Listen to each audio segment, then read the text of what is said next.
একটু সোজা হয়ে বসুন। বারবার গায়ে হেলান দিচ্ছেন কেন? সরি, আর হবে না। কিছু মনে করবেন না। মনে করার কি আছে? পাশাপাশি সিটে বসলে এমনটা হতেই পারে। আপনি কি ঢাকাতেই যাবেন? আমার বাসা ঢাকায়। আপনার বাসা? আমার বাড়ি এই এলাকায়। আমি 3rd ইয়ারে পড়ি। ঢাকায় হোস্টেলে থাকি। আমি সান। এমবিএ শেষ করে ব্যবসার কাজে এসেছিলাম। আব্বু অসুস্থ তো, তাই আমি এসেছিলাম। আপনি তাহলে আমার সিনিয়র পার্সন। আমাকে তুমি করে বলবেন। আমি চৈতি। এই কথা বলার পর আর তেমন কোনো কথা হয়নি। আধা ঘন্টা পরে চৈতি আমার কাঁধে মাথা রেখে ঘুমিয়ে পড়ে। আমি ওর হাত ধরে সরিয়ে দিতে গিয়ে দেখি ওর প্রচণ্ড জ্বর, আর সরিয়ে না দিয়ে আলতো করে ওর মাথা টিপে দিতে থাকি।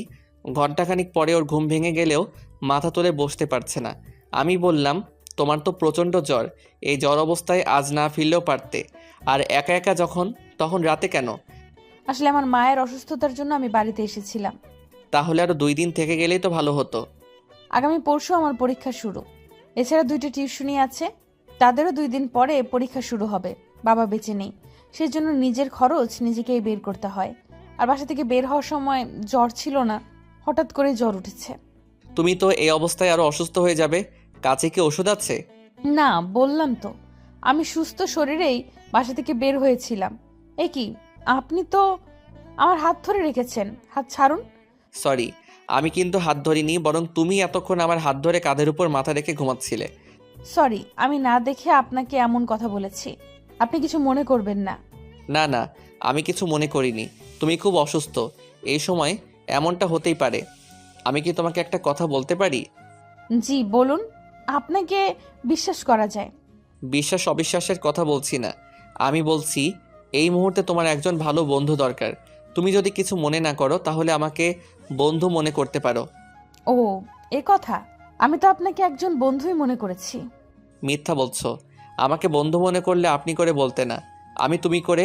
আর তুমি আপনি করে বললে বন্ধুত্ব বলা যাবে? ও, এই ব্যাপার। আসলে আপনি একজন সিনিয়র পার্সন, কিভাবে তুমি করে বলবো? সিনিয়র জুনিয়র যখন বন্ধু হয়ে যায় তখন কি আর আপনি বলা যাবে? ঠিক আছে, আমি এখন থেকে তুমি করেই বলবো। আমি আর কথা বলতে পারছি না। তুমি কিছু মনে করো না প্লিজ। আমার মনে হয় তোমার এখন চুপ থাকা ভালো হবে। তবে কিছু খাওয়া উচিত। আমি কি কমলা আর আপেল দিতে পারি? আমার ব্যাগে আছে, কলাও আছে। ঠিক আছে, আমার যদি খেতে ইচ্ছে হয় তাহলে আমি বলবো। এখন থাক, ঘুম পাচ্ছে।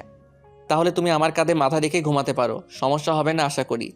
না, আমি সিটে হেলান দিয়ে ঘুমাতেই পারবো। তাহলে আর কথা নয়, ঠিক আছে? It's okay. কিছুক্ষণের মধ্যে চৈতির ঘুম চলে আসে। ওর জ্বরটা আরও বেড়ে গেছে।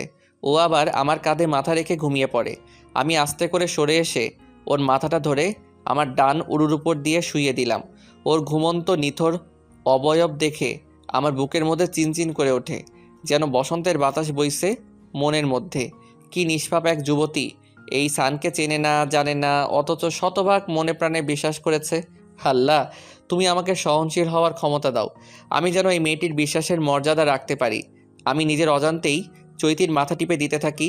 প্রায় 2 ঘন্টা পরে আমিও ঘুমিয়ে পড়ি। এ কি, আমি এতক্ষণ ধরে ওর কোলের উপর মাথা রেখে ঘুমিয়েছিলাম। ভাগ্যিস সানও ঘুমিয়ে রয়েছে। ছি ছি, আমি এখন কি করব? আমি উঠে বসতেও পারছি না। হঠাৎ সানের ঘুম ভেঙে যায়, আমার দিকে চেয়ে থেকে বলে, আমি না তোমার বন্ধু? তাহলে এতটা লজ্জা বা ভয় পাচ্ছ কেন? যেভাবে আছো ওভাবেই থাকো। আর যদি কিছু খেতে চাও তাহলে আমি বসিয়ে দিতে পারি। আমি বসতেই তো চাইছি, কিন্তু উঠতে গেলেই গা টলছে, মাথাটা খুব ভার লাগছে। এরপর আমি আর কোনো কথা না বলে চৈতিকে বসিয়ে দিয়ে কমলা ছিলে ওর হাতে দিলাম। একটা আপেলও খেয়েছে। এইভাবেই একসময় আমরা ঢাকায় পৌঁছে যাই। স্টেশনে নেমে চৈতি এদিক ওদিক তাকাই। আমি ওর মনের অবস্থা বুঝতে পেরে বললাম, এখানে এখন রিক্সা পাওয়া যাবে না, সিএনজি করে যেতে হবে। তুমি যদি কিছু মনে না করো তবে আমরা দুইজনে একটা সিএনজি নিয়ে যেতে পারি। তোমার ভাড়া তুমি দিবে, আমার ভাড়া আমি দিব। আচ্ছা ঠিক আছে, তাহলে একটা সিএনজি ডাকো। আমি আর দাঁড়িয়ে থাকতে পারছি না, ওই সিএনজিওয়ালাকে ডাকো। আমি চৈতির ব্যাগটা নিয়ে ওর একটা হাত ধরে সিএনজিতে উঠে পড়ার পরে ও অচেতন হয়ে যায়। আমি কোনো উপায় না পেয়ে আমার বাসার সামনে ওকে নামিয়ে নিয়ে কোলে করে বাসার দরজায় এসে কলিং বেল চাপতেই মা বলে, এ কি সান, তুই কাকে নিয়ে এসেছিস? ফোন করে তো আমাদেরকে বলতে পারতিস। নিজে আবার কোলে করে ঘরে তুলছিস। আমি তোকে কি এই শিক্ষা দিয়েছি বাবা? মা তুমি ভুল ভাবছো, তোমার ছেলে তো কখনো খারাপ কিছু করতে পারে না মা। তুমি আমাকে যে শিক্ষা দিয়েছো তার প্র্যাকটিক্যাল পর্ব চলছে। তোমাকে সব কিছু পরে বলছি মা, আগে তুমি এখনই ডক্টর আঙ্কেলকে ফোন করে আসতে বলো, আর এই মেয়েটার শুইয়ে দেওয়ার ব্যবস্থা করো।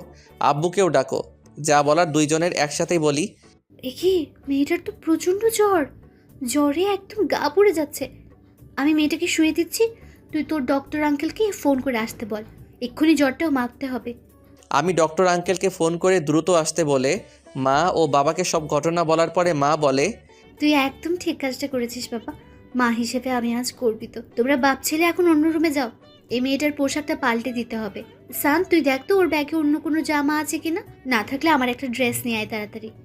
না বলে মেয়েটার ব্যাগে হাত দেওয়া ঠিক হবে না, আমি তোমার একটা ড্রেস নিয়ে আসছি, 2 মিনিট অপেক্ষা করো। এরপর মা চৈতির ড্রেস পাল্টে দিল। ডক্টর আঙ্কেলও চলে এসেছেন। বেশ কিছু ওষুধ লিখে দিলে সেগুলো আবার নিয়ে এসে চৈতির পাশে বসতেই চৈতির জ্ঞান ফিরে আসলে চৈতি আমার দিকে তাকিয়ে বলে, আমি আপনাকে বিশ্বাস করে কি ভুল করেছি? আপনি আমাকে কোথায় নিয়ে এসেছেন আর আমার ড্রেসও চেঞ্জ করে দিয়েছেন? ছি ছি, আমি এত বড় একটা ভুল করলাম কি করে? এখন আমার মরে যেতে ইচ্ছে করছে। আমি কেন মরলাম না?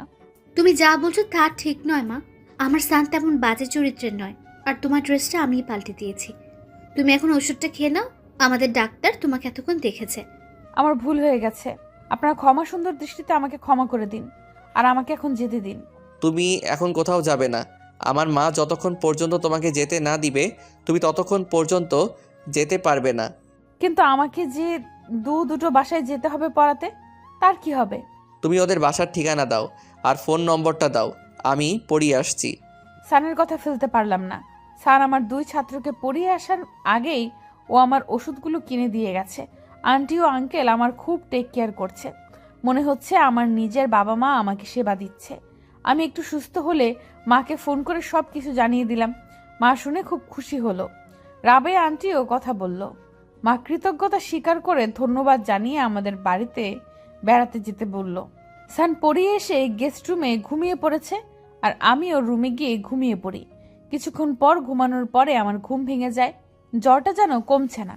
সান বালতিতে করে পানি নিয়ে এসে আমাকে বলে, বেডে উঠে বাইরের দিকে মাথা ঝুলিয়ে দিয়ে শুয়ে পড়ো, মাথায় পানি দিতে হবে। না থাক, তুমি বরং বিশ্রাম করেই ভালো হবে। অনেক পরিশ্রম হয়ে গেছে। পরিশ্রম আর কি, 2টো বাচ্চা পড়ানোই আর কি এমন পরিশ্রম? তোমার ছাত্র দুজনেই খুব ভালো, আমার তো এমনিতেই পড়ানোর অভ্যাস নেই। ওরা ভালো ছাত্র বলে সমস্যাটা খুব একটা হয়নি, টিউশনি করানোটা খুব কঠিন।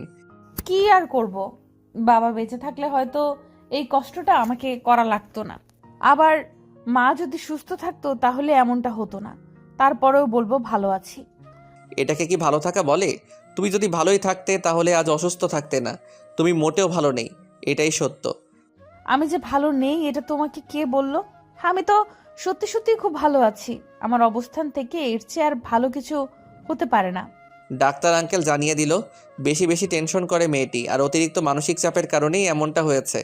এটা ঠিক যে আমি আমার মাকে নিয়ে সবসময় চিন্তা করি, এছাড়া তো আর কিছুই ভাবি না। তাহলে কেন এমন হলো? আচ্ছা, এসব আলোচনা রেখে এবার বলো তো কেমন লাগছে এখন? অনেকটাই বেটার ফিল করছি। তুমি, আন্টি আর আঙ্কেল যেভাবে আমাকে সেবা দিয়ে যাচ্ছ, তাতে করে আমি খুব তাড়াতাড়ি পরিপূর্ণ সুস্থ হয়ে যাব ইনশাল্লাহ। সুস্থ তো হতেই হবে, তা না হলে পরীক্ষা দিবে কি করে? কাল থেকে তোমার পরীক্ষা। হ্যাঁ, আমাকে তো দুপুরের পরেই চলে যেতে হবে হোস্টেলে। তোমার কি মাথা খারাপ হয়ে গেছে? এই শরীর নিয়ে নাকি হোস্টেলে যাবে? তোমার আঙ্কেল বলে দিয়েছে তুমি এই বাড়ি থেকেই পরীক্ষা দেবে। না না, তা হয় না। এমনিতে আপনারা সবাই আমার জন্য অনেক কিছুই করেছেন, এবার তো আমাকে যেতেই হবে।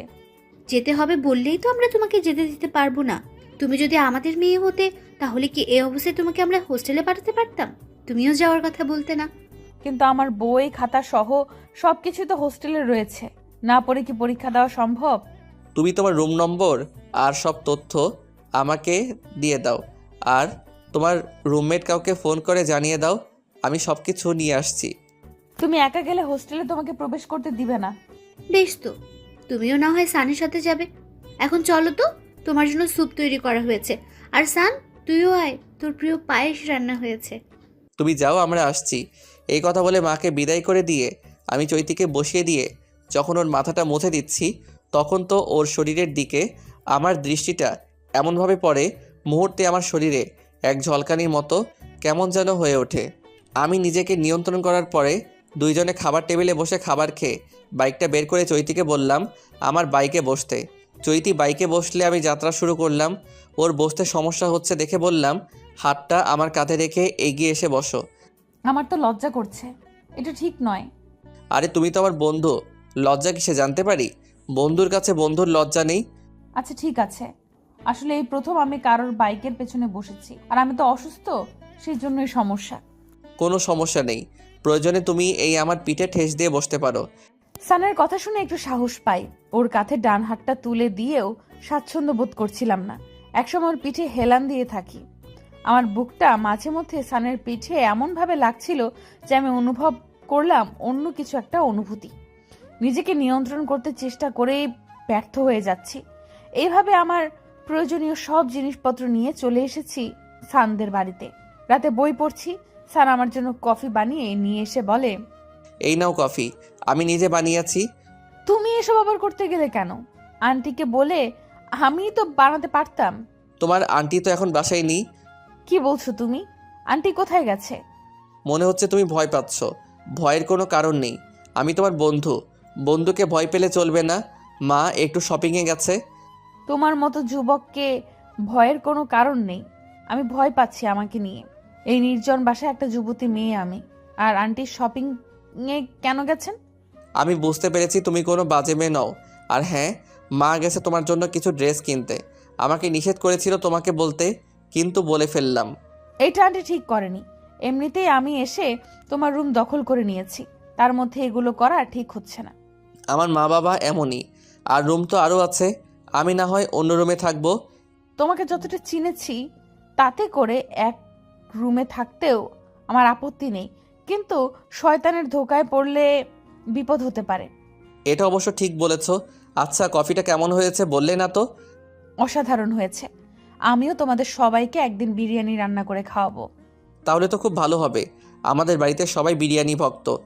এই কথা বলে আমি চৈতিকে পড়ার সুযোগ করে দিয়ে চলে আসি রুম থেকে। 10 দিন ওকে বাইকে করে কেন্দ্রে আনা নেওয়া করতে করতে মনের মধ্যে চৈতির প্রেম জাগ্রত হয়। পরীক্ষা শেষ হলে ও বিরিয়ানি রান্না করে সবাইকে চমকে দিয়েছে। অসাধারণ হয়েছে রান্নাটা। আমিও রুমে গিয়ে মনের কথাটা বলার পরে ও বলে, তুমি যা বলেছো সেটা আমার পক্ষে এই মুহূর্তে ছাড়া দেওয়া সম্ভব নয়। আমাকে 2 দিন সময় দিতে হবে। সত্যি বলতে এই কদিন আমি তোমার মাঝে নিজেকে হারিয়ে ফেলেছি। আমার এখন প্রচণ্ড মাথা ব্যথা করছে। যদি কিছু মনে না করো, আমাকে একটু একা থাকতে দাও, আমি সকালে জানিয়ে দিব। এই কথা শুনে সান রুম থেকে চলে যায়।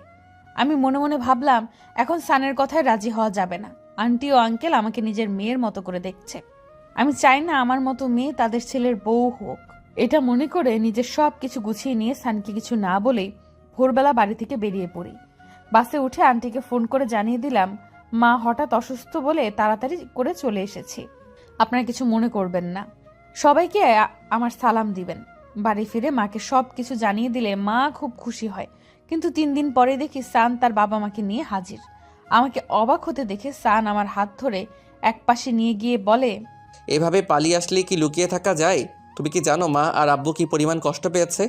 সত্যি কথা বলতে আমিও তোমাকে নিজের অজান্তেই ভালোবেসে ফেলেছিলাম, কিন্তু আন্টি আর আঙ্কেল যদি আমাকে ভুল বুঝে তাহলে আমি নিজেকে ক্ষমা করতে পারবো না বলেই চলে এসেছি। তুমি তো জানো না, আমার মা বাবা দুজনেই তোমাকে তাদের পুত্রবধূ হিসেবে পছন্দ করেছিল। তোমার মায়ের অনুমতি পেলে আজকে আমাদের বিয়ে হবে। আমার শাশুড়ি মাকেও সাথে করে নিয়ে যাবে, তিনিও আমাদের সাথে থাকবেন। এই না হলে ভালোবাসা? এই আমাকে ছাড়ো, মা বাবা দেখে ফেলবে তো। দেখলে দেখুক, আমি তোমাকে আর ছাড়ছি না। ধন্যবাদ সবাইকে আমাদের পাশে থাকার জন্য।